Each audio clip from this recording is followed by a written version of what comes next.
Hello, welcome back to my channel. അപ്പോൾ ഇന്ന് ഞാൻ വന്നിട്ടുള്ളത് ഒരു നാടൻ ഉച്ചയൂണിലെ ചെറിയ ചെറിയ കുഞ്ഞു കുഞ്ഞു വിഭവങ്ങളുടെ റെസിപ്പി ആയിട്ടാണ് കേട്ടോ. അപ്പോൾ വീഡിയോ എല്ലാവരും മുഴുവനായിട്ട് ഒന്ന് കാണാൻ ശ്രമിക്കുക. വീഡിയോ ഒക്കെ കാണുന്നതിനോടൊപ്പം തന്നെ വീഡിയോയ്ക്ക് ലൈക്ക് കൂടി ചെയ്ത് കാണുക കേട്ടോ. അപ്പോൾ നമുക്ക് വീഡിയോയിലേക്ക് പോകാം. അപ്പോൾ അതിനായി ഞാനിവിടെ ആദ്യം തന്നെ എടുത്തിട്ടുള്ളത് ചീരയാണ് കേട്ടോ. അപ്പോൾ ചീര ഉപ്പേരിയാണ് ആദ്യം ഉണ്ടാക്കുന്നത്. അപ്പോൾ നമ്മുടെ നാട്ടിൽ ഉപ്പേരിയെ വറവെന്നൊക്കെയാണ് കേട്ടോ പറയുന്നത്. അപ്പോൾ ഞാൻ ചീര നന്നായിട്ടൊന്ന് കഴുകി വൃത്തിയാക്കി എടുത്തിട്ട് ഒന്ന് ചെറിയ കഷ്ണങ്ങളായി മുറിച്ചെടുത്തിട്ടുണ്ട്. ഇത് നമുക്ക് ഉപ്പേരി ഉണ്ടാക്കി തുടങ്ങാം. അപ്പോൾ അതിനായി ഞാനൊരു പാൻ എടുത്ത് വെച്ചിട്ടുണ്ട്. പാൻ ഒന്ന് ചൂടാകുമ്പോൾ അതിലോട്ട് വെളിച്ചെണ്ണ ഒഴിച്ചു കൊടുക്കാം. പിന്നെ അതിലോട്ട് കുറച്ച് കടുക് ഇട്ടുകൊടുത്ത് അത് പൊട്ടി തുടങ്ങുമ്പോൾ അതിലോട്ട് കുറച്ച് ഈ വറ്റൽമുളക് കൂടി ചേർത്ത് കൊടുക്കാം.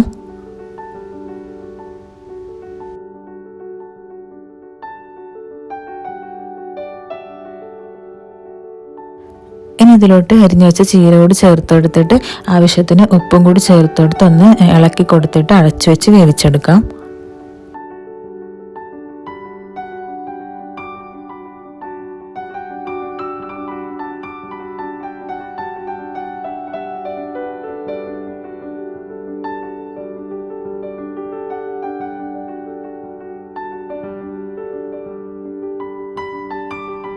ചീര വേവാൻ ഒരുപാട് ടൈമൊന്നും വേണ്ട കേട്ടോ. അപ്പോൾ ഇത് വെന്ത് വന്നിട്ടുണ്ട്. ഇനി നമുക്കിതിലോട്ട് കുറച്ച് തേങ്ങയും അതുപോലെ തന്നെ ഒരു 2-3 അല്ലി വെളുത്തുള്ളിയും കൂടി ചതച്ചത് ചേർത്ത് കൊടുക്കാനുണ്ട്. അപ്പോൾ അതുകൂടി ചേർത്ത് കൊടുത്ത് ഒന്ന് ഇളക്കി കൊടുക്കാം.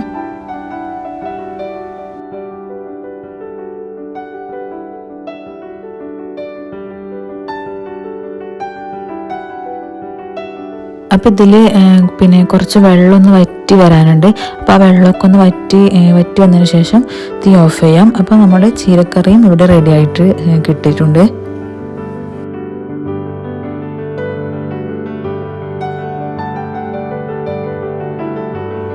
ഞാൻ ഉണ്ടാക്കുന്നത് സാമ്പാറാണ് കേട്ടോ. അപ്പോൾ ആ സാമ്പാറിന് വേണ്ടിയിട്ടുള്ള പരിപ്പ് ഞാനിവിടെ കുറച്ച് നേരത്തെ കുതിർത്ത് വെച്ചിട്ടുണ്ടായിരുന്നു. അപ്പോൾ നന്നായി കുതിർന്ന് കിട്ടിയിട്ടുണ്ട്. അത് നന്നായിട്ടൊന്ന് കഴുകി എടുത്തിട്ട് കുക്കറിൽ ഇട്ട് കൊടുക്കാം. അതിനോടൊപ്പം തന്നെ സാമ്പാറിലേക്ക് ആവശ്യമുള്ള വെജിറ്റബിൾസ് കൂടി അരിഞ്ഞെടുത്തിട്ട് അതുകൂടി ചേർത്ത് കൊടുക്കാം.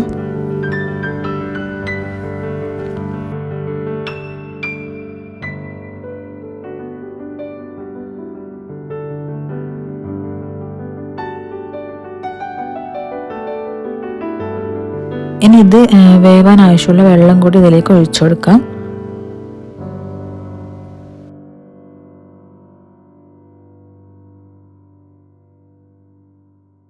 ഇനി ഇതിലേക്ക് ആവശ്യത്തിന് ഉപ്പും പിന്നെ ഒരു 1/4 സ്പൂണോളം മഞ്ഞൾപ്പൊടിയും കൂടി ചേർത്ത് കൊടുത്തിട്ട് അടച്ചു വെച്ചൊന്ന് വേവിച്ചെടുക്കാം.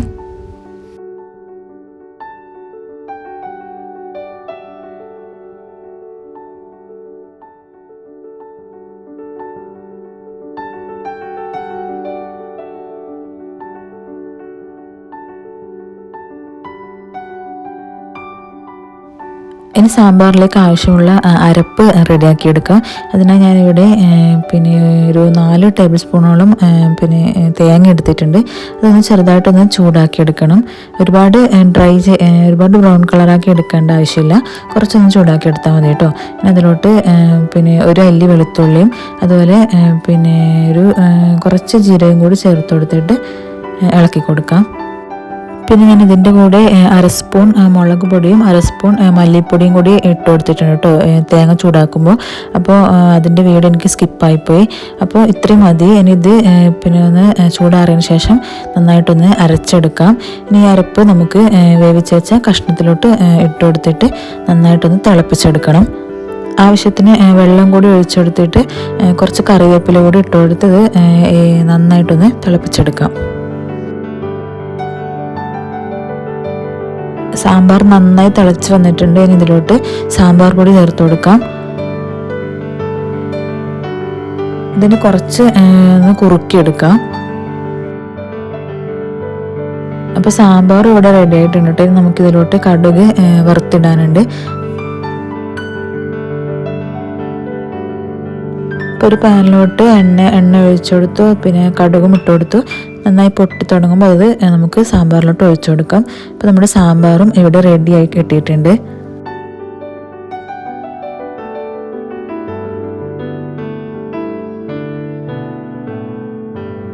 ഇനിയുള്ള ഐറ്റം എന്ന് പറയുന്നത് നോൺ വെജ് ഒക്കെ കഴിക്കുന്നവർക്ക് ആയിട്ടുള്ളതാണ് കേട്ടോ. അപ്പോൾ ഊണിന് മീനോ മുട്ടയോ ഇല്ലാണ്ട് കഴിക്കാൻ പറ്റാത്ത പലരും ഉണ്ടാവുമല്ലോ, അപ്പോൾ അവർക്ക് വേണ്ടിയിട്ടുള്ളതാണ് കേട്ടോ. അപ്പോൾ അതിന് ഞാനിവിടെ കുറച്ച് മത്തിയാണ് എടുത്തിട്ടുള്ളത്. അപ്പോൾ ഇത് നന്നായിട്ടൊന്ന് കഴുകി വൃത്തിയാക്കി എടുത്തിട്ടുണ്ട്.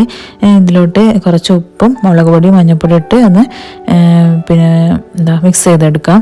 ഇത് ഞാൻ ഫ്രൈ ചെയ്യാൻ വേണ്ടിയിട്ടാണ് കേട്ടോ മത്തി എടുത്തിട്ടുള്ളത്. നന്നായിട്ടൊന്ന് അരവൊക്കെ ഇതിൽ മത്തിയിലോട്ട് പിടിപ്പിച്ചതിന് ശേഷം ഇത് നമുക്ക് കുറച്ച് നേരം ഒന്ന് ഒരു 15 മിനിറ്റോളം റെസ്റ്റ് ചെയ്യാൻ വെച്ചിട്ട് ഒന്ന് എണ്ണയിൽ ഫ്രൈ ചെയ്തെടുക്കാം.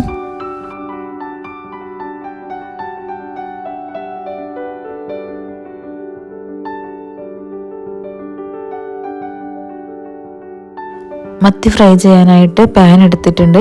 അപ്പോൾ പാൻ ഒന്ന് ചൂടായി വരുമ്പോൾ അതിലോട്ട് വെളിച്ചെണ്ണ ഒഴിച്ചു കൊടുക്കാം. ഇനി ഇതിലോട്ട് നമുക്ക് ഓരോ മത്തിയായിട്ട് ഇങ്ങനെ വെച്ചു കൊടുക്കാം.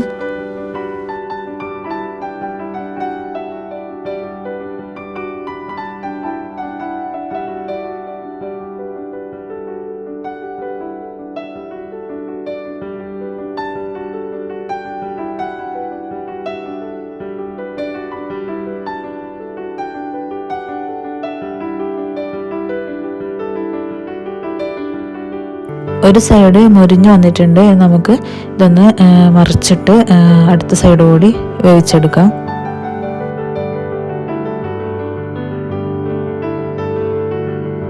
അങ്ങനെ രണ്ട് സൈഡും ഫ്രൈ ചെയ്തെടുത്താൽ നമ്മുടെ മത്തി ഫ്രൈ ഇവിടെ റെഡി ആയിട്ടോ. അടുത്തതായിട്ട് ഞാൻ പിന്നെ ഒരു പച്ചമുളകും അതുപോലെ തന്നെ 2 പിന്നെ കക്കിരിക്കയും കൂടി എടുത്തിട്ടുണ്ട്.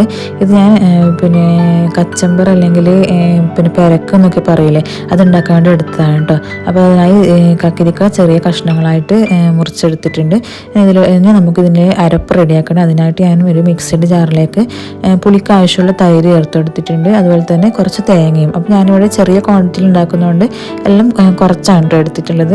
അപ്പോൾ അത് നന്നായിട്ടൊന്ന് അരച്ചെടുക്കാം, തേങ്ങയും തൈരും. പിന്നെ അതിലോട്ട് ഒരു 1/4 സ്പൂണോളം കടുക് കൂടി ചേർത്ത് കൊടുത്തിട്ട് അതുകൂടി നന്നായിട്ടൊന്ന് അരച്ചെടുക്കണം. ഇനി ഇത് നമുക്ക് പിന്നെ അരിഞ്ഞു വെച്ച കക്കിരിക്കയിലേക്ക് ചേർത്ത് കൊടുക്കാം. ഇനി ഇതിലോട്ട് ആവശ്യത്തിന് ഉപ്പ് കൂടി ചേർത്ത് കൊടുത്തിട്ട് നന്നായിട്ടൊന്ന് ഇളക്കിയെടുക്കാം. അപ്പോൾ ഞാൻ കുറച്ചുകൂടി പിന്നെ തൈര് ഇതിൽ ആഡ് ചെയ്ത് കൊടുക്കുന്നുണ്ട് കേട്ടോ. അപ്പോൾ അതുകൂടി ചേർത്ത് കൊടുത്തിട്ട് നന്നായിട്ടൊന്ന് ഇളക്കിയെടുത്താൽ പിന്നെ കക്കിരിക്ക പെരക്ക് ഇവിടെ റെഡി ആയിട്ടുണ്ട്.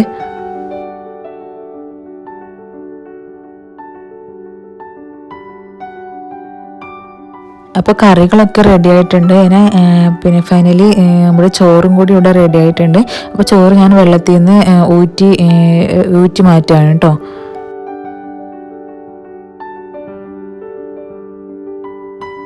അപ്പോൾ നമ്മുടെ നാടൻ ഉച്ചയൂണിൻ്റെ വിഭവങ്ങളൊക്കെ ഇവിടെ റെഡി ആയിട്ടുണ്ട്. അപ്പോൾ ഞാനിത് കഴിക്കാൻ വേണ്ടി എടുത്ത് വെക്കുകയാണ് കേട്ടോ. അപ്പോൾ ഇതിൽ പിന്നെ അച്ചാർ ഉണ്ടാക്കുന്ന വീഡിയോ ഞാൻ എടുത്തിട്ടില്ല കേട്ടോ. അപ്പോൾ അത് കുറച്ച് ദിവസം മുന്നേ ഉണ്ടാക്കി വെച്ചതാണ്. വീഡിയോ എല്ലാവർക്കും ഇഷ്ടമായെന്ന് വിചാരിക്കുന്നു. ഇഷ്ടമായാൽ എല്ലാവരും ഒന്ന് ലൈക്ക് ചെയ്യണേ. അതുപോലെ തന്നെ ഷെയറും കമൻറ്റൊക്കെ ചെയ്ത് സപ്പോർട്ട് ചെയ്യണേ. കൂടാതെ സബ്സ്ക്രൈബ് ചെയ്യാത്തവരുണ്ടെങ്കിൽ ഒന്ന് സബ്സ്ക്രൈബ് ചെയ്തും കൂടി സപ്പോർട്ട് ചെയ്യണേ. അപ്പോൾ നമുക്ക് മറ്റൊരു വീഡിയോയുമായി വീണ്ടും കാണാം. ബൈ.